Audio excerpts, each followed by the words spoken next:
오늘 우리에게 주시는 하나님의 말씀은 신약 성경 사도행전 18장 24절부터 28절까지 말씀입니다. 사도행전 18장 24절부터 28절까지 말씀을 제가 봉독하겠습니다. 알렉산드리아에서 난 아볼로라 하는 유대인이 에베소에 이르니 이 사람은 언변이 좋고 성경에 능통한 자라. 그가 일찍이 주의 도를 배워 열심으로 예수에 관한 것을 자세히 말하며 가르치나 요한의 세례만 알 따름이라. 그가 회당에서 담대히 말하기 시작하거늘 브리스길라와 아굴라가 듣고 데려다가 하나님의 도를 더 정확하게 풀어 이르더라.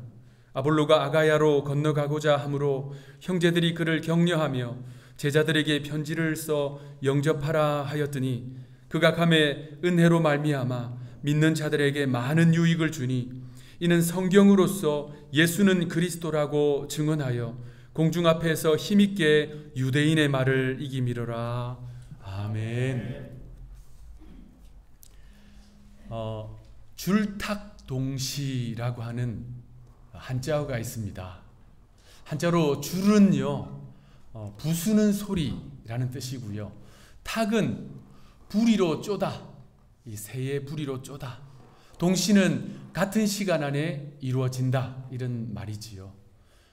이 줄탁동시라고 하는 사자성어는 병아리의 부화와 관련되어 있습니다. 제가 어린 시절 자랐던 집에서 닭을 키운 적이 있습니다. 대규모 양계장을 한 것은 아니고요. 마당에 풀어 키우는 닭이 꽤 여러 마리가 있었습니다. 하루는 아버지께서 저에게 그 닭들에게 모이를 주라고 심부름을 시키셨어요. 그때 제가 학교에 들어가기 전이었습니다. 제가 7살에 학교에 들어갔으니까 아마 5살, 6살 정도 됐던 것 같아요. 아버지의 심부름으로 닭 모이통을 들고 마당에 모여있는 닭들에게로 가는데 어린 저의 눈에 볼 때에도 그 닭들 가운데 장닭이 있었거든요. 수탉이 저를 노려보는 눈빛이 예사롭지가 않은 거예요. 자, 이건 예사 상황이 아니다 판단하고 이 모이통을 대충 던져놓고 뒤로 돌아서서 오려고 하는데 아니나 다를까 그 수탉이 저를 향해서 달려오기 시작하는 겁니다. 여러분, 닭이 날지 못한다고 누가 그랬습니까? 제 두 눈으로 똑똑히 봤습니다.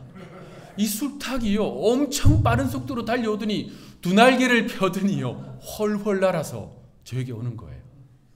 제가 너무 놀라서 그대로 땅에 엎어졌거든요. 그리고 이 수탉이 달려오더니 저의 머리를 공격하기 시작했습니다.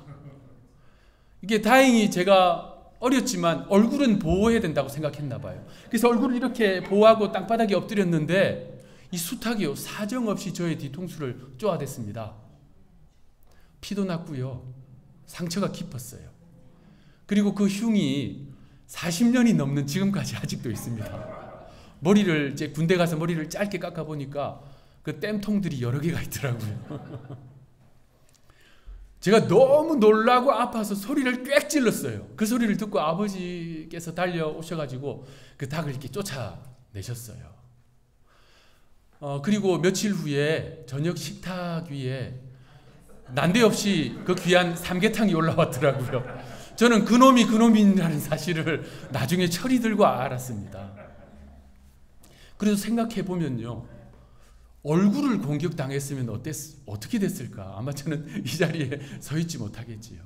아찔하기도 하고 또 감사한 생각도 들었습니다.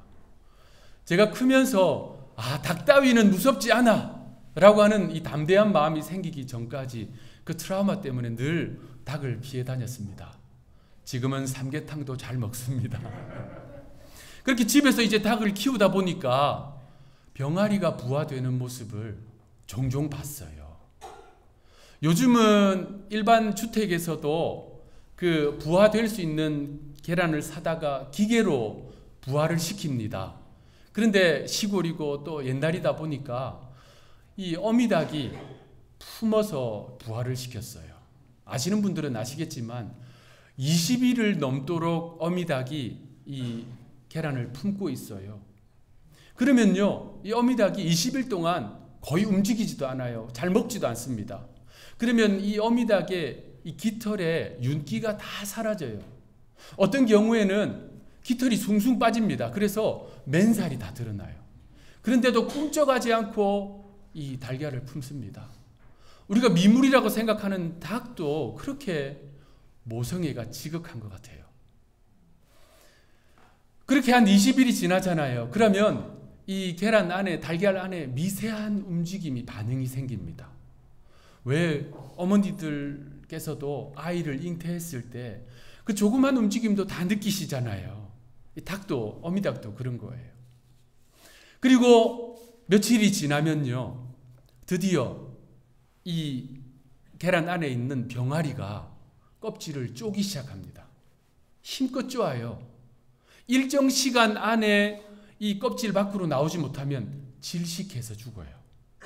그러니까 온 힘을 다해서 계란의 껍질을, 달걀의 껍질을 안에서 쫍니다. 그런데 어머니가요, 이 어미닭이요, 위치를 정확하게 알아요. 그래서 밖에서 쪼아줍니다. 왜냐하면 병아리가 아직 이 부리가 힘이 없잖아요. 연하잖아요.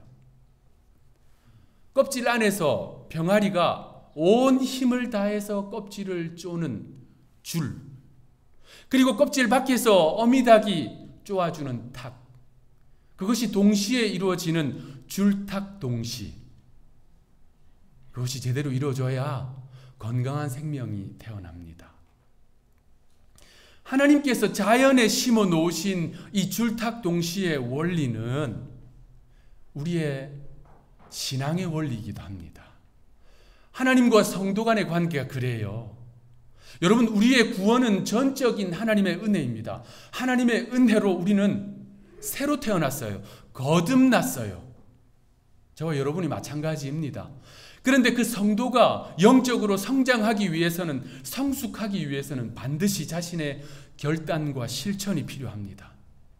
성도의 거룩한 결단과 실천의 줄, 그리고 그를 잡아 이끌어 주시는 하나님의 탁, 그 줄탁이 동시에 이루어질 때에 성도가 그리스도의 제자로 거듭날 수 있습니다.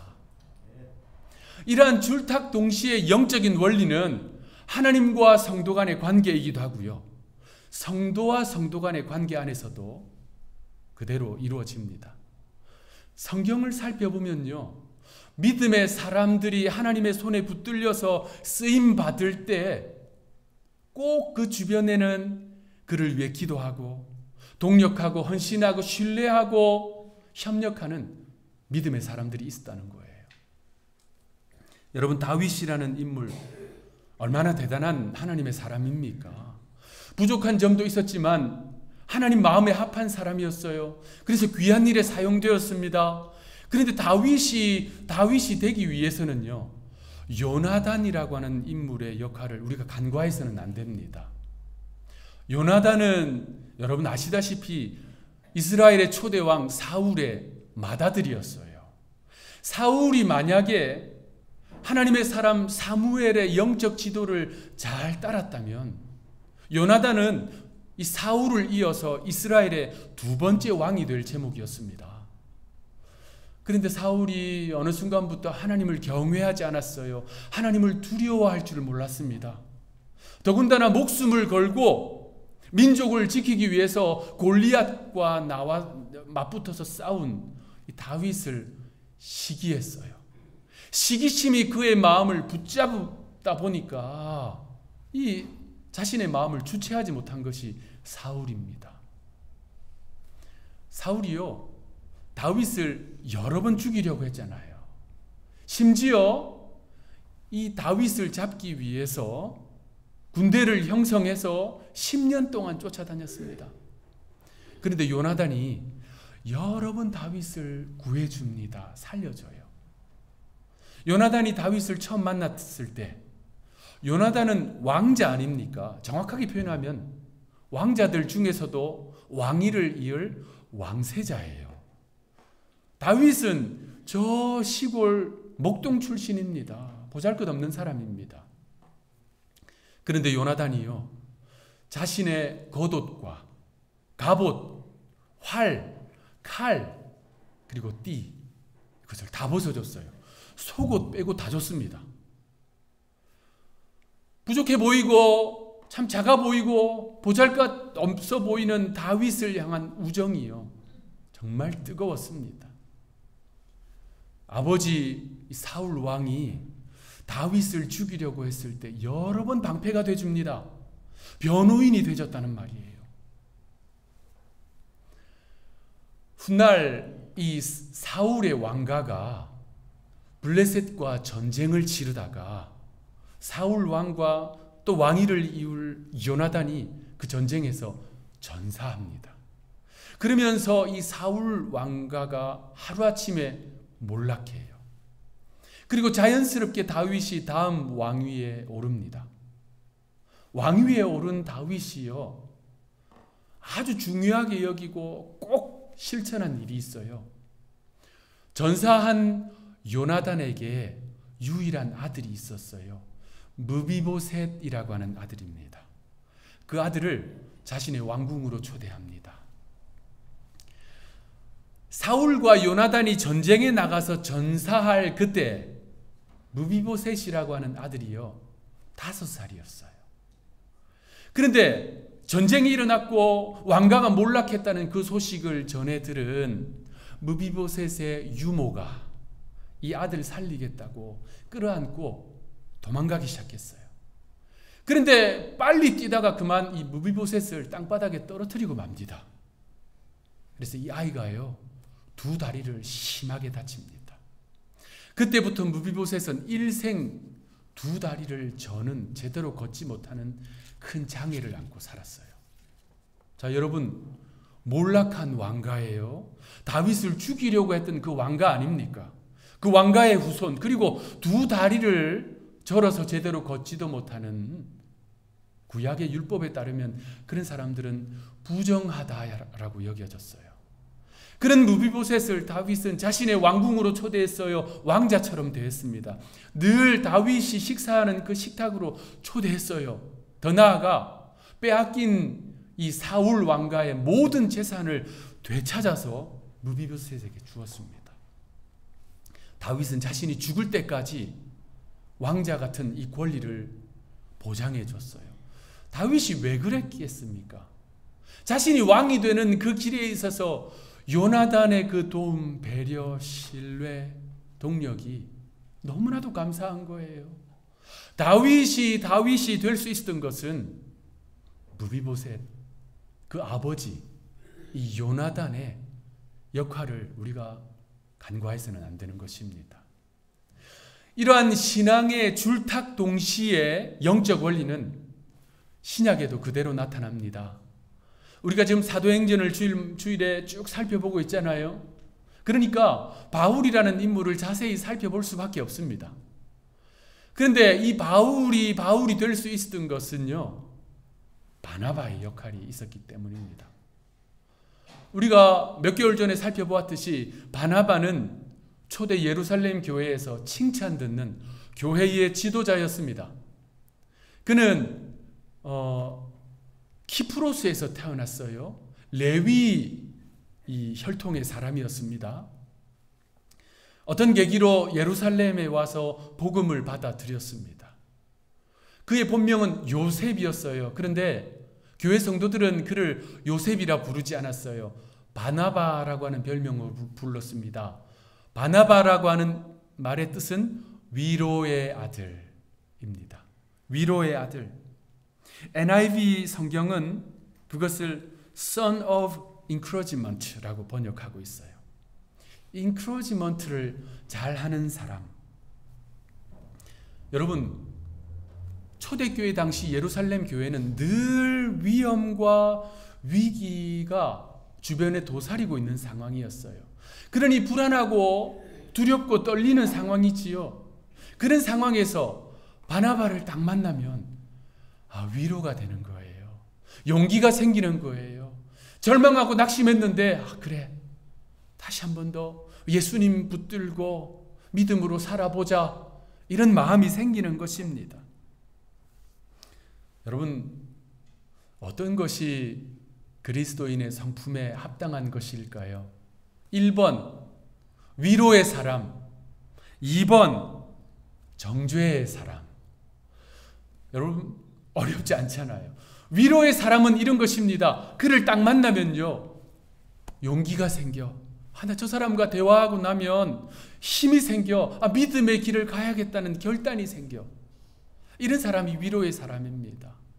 여러분 주변에 그런 사람이 있다면 여러분은 복 받은 거예요. 우리 옆에 계신 분들 바라보시면서 바라보십시오. 저를 보지 마시고. 그분이 어떻게 위로의 사람입니까? 이렇게 한번 따라 합시다. 제가 위로의 사람이 되겠습니다. 이렇게 한번. 옆에 계신 분들이 위로의 사람이면 좋지만 우리 자신이 위로의 사람이 될 수 있어야 할 줄로 믿습니다. 정주의 사람은 이런 거예요. 그 사람을 만나면 마음에 낙심이 돼요. 믿음 생활하려고 용기를 가지는데도 용기가 떨어져요. 우리 교회에는 이러한 encouragement 하는 위로의 사람, 격려의 사람이 많아야 할 줄로 믿습니다. 여러분, 이 바나바의 성숙한 성품으로 인해서 초대 예루살렘 교회에 많은 사람들이 위로를 얻고 용기를 얻었어요. 그 중에 한 사람이 바로 바울입니다. 바울은 예수 믿는 사람 잡아가두려고 이 허가증을 받아서 저 멀리 다메섹까지 가다가 그 노중에 예수님 만났잖아요. 너무나도 충격을 받은 이 바울은 사흘 밤낮을 식음을 전폐합니다. 그리고 깊은 깨달음과 회개를 하고 다메섹으로 들어가지요. 예수 믿는 사람 잡으려고 들어갔다가 복음을 전합니다. 그리고 바울이 결심합니다. 내가 예루살렘에 가서 사도들 만나야겠다. 그런데 그렇게 예루살렘에 갔는데 누가 바울을 만나주겠어요? 극악한 박해자로 소문이 자자한데 아무도 만나주지 않는 거잖아요. 여러 번 시도했다가 번번이 퇴짜를 맞습니다. 여러분, 아무도 나를 믿어주지 않는다고 생각하면 마음이 얼마나 낙심이 되겠어요. 그렇게 축 처져 있는 바울에게 바나바가 찾아왔어요. 바나바가 그 바울의 손을 잡고 사도들에게 갔습니다. 그리고 이 바나바 또한 바울의 변호인이 되어줬어요. 설명해 줬습니다. 베드로를 만나게 해줬어요. 그랬더니 초대교회가 이 바울을요, 교인으로 받아들입니다. 그때부터 이 세계 선교가 시작된 것입니다.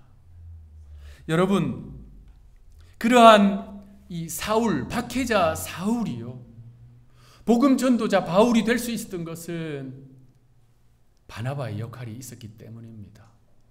바나바의 그 헌신으로 초대교회 지도자가 된 인물이 또 있어요. 마가복음을 기록한 마가입니다.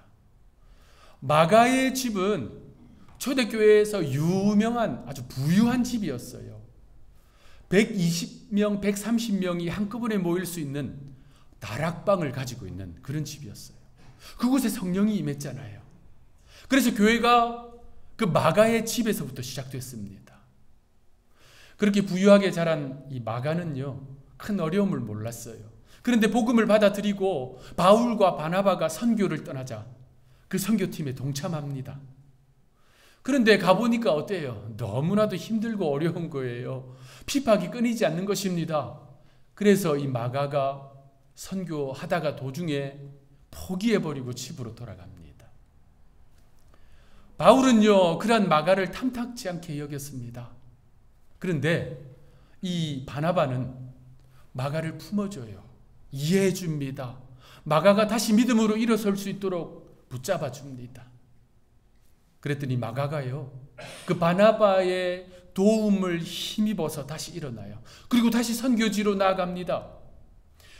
베드로가요, 마가에 대해서 내 아들 마가라고 인정해 줍니다. 바울이 로마 감옥에 갇혀 있을 때 끝까지 그와 함께 했던 사람이 마가입니다. 그 마가가 복음서 중에 최초의 복음서인 마가복음을 기록합니다. 바나바의 헌신, 동력, 신뢰, 사랑으로 사울이 바울이 되었고요. 겁쟁이 마가가 복음서를 기록한 마가가 된 것입니다. 오늘 본문에 보면요, 이러한 영적인 줄탁 동시의 관계가 또 나옵니다. 오늘 본문 24절 25절 말씀 우리 합독하도록 하겠습니다. 시작.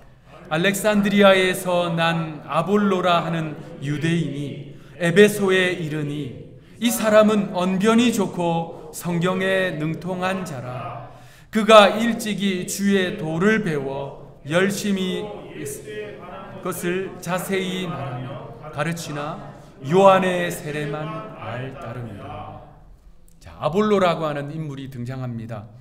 아볼로는 오늘 9절에 나온 대로 알렉산드리아라고 하는 도시에서 태어났어요.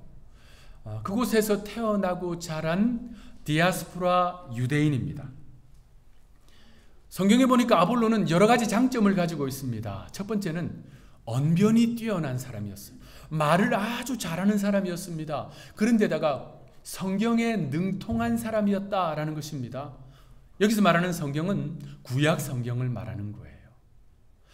아볼로는 그러한 탁월한 장점으로 회당에서 가르치는 일을 했습니다. 아볼로가 이러한 장점을 가지게 된 것은 그가 나고 자란 도시 알렉산드리아의 영향이 적지 않습니다. 이 알렉산드리아라고 하는 도시는요, 아볼로가 활동할 당시 로마 제국의 수도인 로마 다음으로 큰 도시였습니다. 인구도 많았고요, 정치와 경제의 중심지였습니다. 무엇보다도 교육의 중심 도시였어요. 그래서 일반 역사에서도 잘 나타나 있듯이 당시 알렉산드리아에는 세계에서 엄청 유명한 도서관이, 큰 도서관이 이곳에 있었어요. 그래서 탁월한 학자들은 연구를 위해서 이 알렉산드리아로 구름대같이 모여들었습니다. 그러니까 이 교육의 시스템이 잘 갖춰져 있는 거예요. 당시 유대인들도 이 알렉산드리아에서 많이 살았는데 그러한 교육 도시답게 율법 교육을 잘 했고요. 더군다나 이 구약 성경이 히브리어로 되어 있잖아요. 히브리어를 읽을 수 있는 사람들이 제한적이잖아요. 그래서 당시 만국 공통어였던 헬라어로 구약 성경을 통째로 번역합니다. 그것이 그 유명한 70인역이거든요. 이 70인역이 만들어진 곳이 알렉산드리아였습니다. 교회사를 살펴보아도 이 알렉산드리아에는요, 유명한 신학교가 있었습니다. 그 신학교 이름이 알렉산드리아 교리학교였어요. 지금도 명맥을 이어가고 있기 때문에 2000년 역사입니다. 그 2000년 역사 속에서 수많은 교회의 지도자들, 목회자들, 선교사들, 신학자들이 그 학교에서 배출이 됐습니다. 아볼로는 그러한 좋은 환경 속에서 좋은 교육을 받았습니다. 구약 율법 교육을 받았고요. 또 헬라의 철학 교육, 수사학, 그리고 웅변수를 배웠습니다. 그러면서 그는 오늘 본문의 25절을 보니까 일찍이 주의 도를 배워라고 기록하고 있습니다. 그 많은 장점에다가 복음을 배운 것입니다. 그런데 아볼로는요, 복음을 온전히 알지는 못했어요. 그래서 25절에 요한의 세례만 알 따름이라 라고 기록하고 있습니다. 자, 이게 이런 의미예요. 아볼로 본인이든지 아니면 아볼로에게 신앙적 영향을 준 사람이든지 그가 이 성지순례, 유대인들은 성지순례를 꼭 하잖아요. 절기를 지키기 위해 가잖아요. 성지순례차, 절기를 지키기 위해 이스라엘로 간 거예요. 그래서 그곳에서 당시에 활동하고 있던 세례 요한이 전하는 말씀을 들었습니다. 세례 요한이 베풀어주는 회개의 세례를 받았어요. 그리고 고국으로 돌아와서 이제 자기가 알고 있는 그 내용으로 회당에 나가서 선포하고 있었습니다. 아볼로가 회당에서 선포하는 그 회당에 브리스길라와 아굴라 부부가 있었습니다. 브리스길라 아굴라 부부는요, 이미 일찍이 사도 바울과 교제하는 정말 훌륭한 믿음의 사람이었어요. 이 부부를 통해서 초대교회에 성령의 역사가 많이 나타나거든요. 브리스길라 아굴라 부부가 아볼로의 설교를 다 듣고 그를 자신의 집으로 초대합니다. 그러면서 아볼로가 알지 못하는 내용, 세례 요한 이후에 예수님께서 온 인류를 위해서 십자가에 달리시고 죽으시고 부활하셨고 승천하셨고 그리고 약속하신 성령께서 강림하셨다는 이 내용을 아볼로에게 다 가르쳐 줍니다. 그 사실을 들은 아볼로가 이 온전한 복음을 깨닫게 된 거예요. 그리고 선교지로 떠납니다. 아볼로는요, 사도 바울과 비견될 정도로 교회사에서 탁월한 사역을 감당합니다. 아볼로라고 하는 훌륭한 하나님의 사람이 나오기 위해서는요, 브리스길라 아굴라 이 부부의 도움과 헌신, 사랑과 신뢰가 있었기 때문입니다.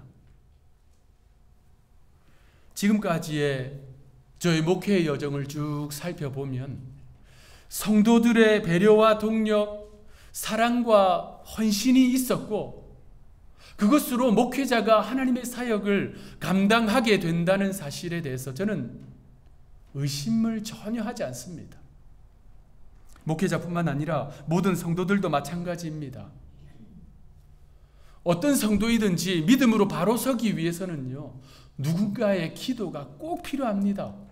누군가의 헌신이, 누군가의 신뢰와 동력이 반드시 필요합니다. 그래야 믿음의 열매가 맺히는 겁니다.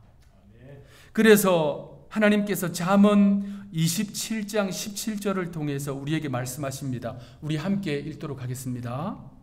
시작. 철이 철을 날카롭게 하는 것 같이 사람이 그의 친구의 얼굴을 빛나게 하느니라. 여러분, 친구의 얼굴을 하나님의 영광으로 빛나게 하는 사람들이 있어요. 반면에 친구의 얼굴을 녹슬게 하는 사람도 있습니다. 여러분 옆에 계신 성도들 다시 한번 바라보시기 바랍니다. 어떻게 옆에 계신 분들이 여러분의 얼굴을 빛나게 하는 사람입니까? 녹슬게 하는 사람입니까? 손잡아 주시면서 이렇게 합시다. 제가 당신을 빛나게 하겠습니다. 우리 교회는요, 성도 간에 정말 그러한 하나님의 사랑, 줄탁동시에 영적 원리가 잘 정착되어서 서로를 하나님의 영광으로 빛나게 하는 아름다운 교회가 되기를 바랍니다. 다윗을 도운 요나단처럼, 바울을 도운 바나바처럼, 그리고 오늘 본문에 아볼로가 복음의 사도가 될 수 있도록 만든 브리스길라와 아굴라 부부처럼 그가 하나님 앞에서 그 얼굴이 빛날 수 있도록 기도해주고 사랑해주고 용납해주고 헌신해주고 신뢰해주는 그 누군가, 하나님이 찾으시는 그 누군가가 여러분 되어주시겠습니까? 기도하겠습니다. 하나님, 우리 교회 성도들은 하나님의 영광의 빛이 그 얼굴에서 빛나는 복된 성도들 되게 하여 주옵소서. 철이 철을 날카롭게 하는 것 같이 좋은 신앙의 동력자가 되어서 영적으로 이 줄탁동시의 원리를 이루어가는 한우리교회 되게 하여 주옵소서. 감사하옵고 구주 예수님의 이름으로 기도하옵나이다. 아멘.